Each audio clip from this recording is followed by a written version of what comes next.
नमस्कार। देश और दुनिया में ऐसे कई अनसुलझे किस्से हैं जिनका राज आज तक किसी के सामने नहीं आया। कई बार पड़ताल की गई, पहेली सुलझाने की कोशिश की गई, लेकिन कोई नतीजा नहीं निकला। थक हार कर इन्हें या तो शापित नाम दे दिया गया या फिर भूतिया कहकर इनका चैप्टर क्लोज कर दिया गया। एक नहीं, दो नहीं, न जाने कितनी ही ऐसी जगह हैं जिनके पीछे कहानियां तो बहुत हैं, लेकिन सच क्या है कोई नहीं जानता। आज आपको एक ऐसी ही शापित कुर्सी के बारे में बताने जा रहे हैं।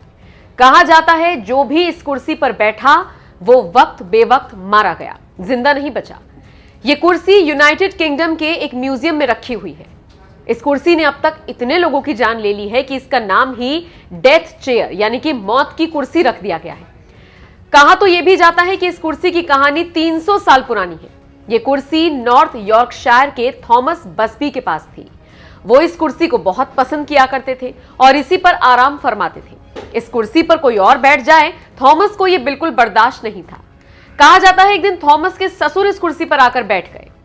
इसको लेकर थॉमस को इतना गुस्सा आया कि उसने अपने ससुर को मौत के घाट उतार दिया। फिर थॉमस पर हत्या का केस चला। इसके बाद उसे फांसी की सजा सुना दी गई। बताया जाता है मरने से पहले थॉमस बसबी ने सभी को यह श्राप दिया था कि जो भी इंसान अगर इस कुर्सी पर बैठा वो जिंदा नहीं बचेगा। पहले तो लोगों ने उसे सीरियसली नहीं लिया, लेकिन बाद में जब एक के बाद एक मौत होने लगी तब लोग डर गए। जिन लोगों को पता था वो तो इस कुर्सी से बचने लगे, लेकिन जाने अनजाने भी कई लोग इस कुर्सी पर बैठे और उसके बाद उनकी मौत की खबर ही सामने आई। खबरें यह भी बताती हैं कि कुर्सी पर बैठने के बाद इन लोगों की अलग अलग वजह से मौत हुई। आखिरकार इस कुर्सी को एक स्थानीय म्यूजियम को सौंप दिया गया। अब यह श्रापित कुर्सी थिर्स्क म्यूजियम में छत से टंगी हुई है। साथ ही साथ इसके श्रापित होने की कहानी भी वहां पर लिख दी गई है।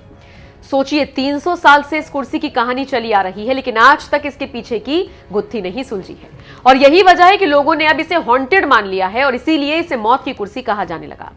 खैर, आपका इस पूरी खबर पर क्या कहना है? आपकी राय कमेंट करके हमें जरूर बताएं।